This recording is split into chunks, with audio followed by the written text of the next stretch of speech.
राष्ट्रीय डेंग्यू दिन साजरा करण्यात येत आहे. राष्ट्रीय डेंग्यू दिन याचा असा अर्थ आहे की डेंग्यू कशामुळे होतो ही जनजागृती आपल्याला करायची आहे. कारण आपण जे साठवलेले जे पाणी आहे तर पाण्यात कसं असतं, स्थिर असतं.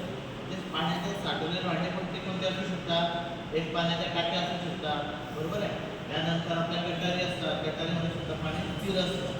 त्यानंतर आपण जे बाहेर मोठे मोठे डोल बनवलेले आहेत किंवा घरामध्ये कुंड बनवलेले यामध्ये पाणी साठवलेलं असतं, ते त्याच्यावर झाकण नसतं.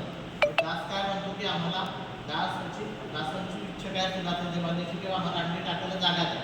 मग अंडी कुठे टाकतात ते पाण्यामध्ये. पाण्यामध्ये 130 ते 140 अंडी एका टायमाला टाकतात.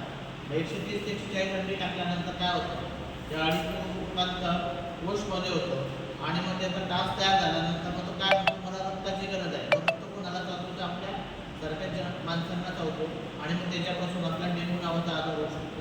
यासाठी प्रत्येक नागरिकांना काय आव्हान आहे आमचं, की बा साठवलेलं जेवढं पाणी असेल ते कमी किमान त्याच्यावर झाकण ठेवलं पाहिजे. तुमच्याकडे झाकण नसेल तर आपण एक कापड असतो तो कापड बांधला पाहिजे, जेणेकरून डास त्या ठिकाणी अंडे टाकणार नाही.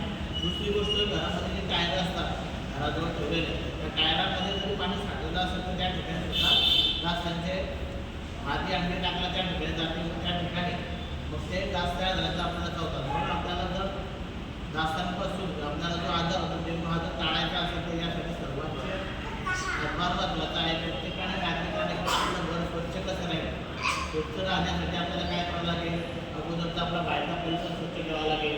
त्यानंतर आपल्या घराजवळची काढून घ्यायची. प्रत्येक नागरिकाने केलं तर काय होईल, आपलं घर सुदृढ राहील. आणि प्रत्येकाने शेजारच्यानं सांगितलं पाहिजे की बा कमीत कमी आपण आपल्या घराजवळ नारळाचं पाणी पिलं की आपण काय करतो, ते बाहेर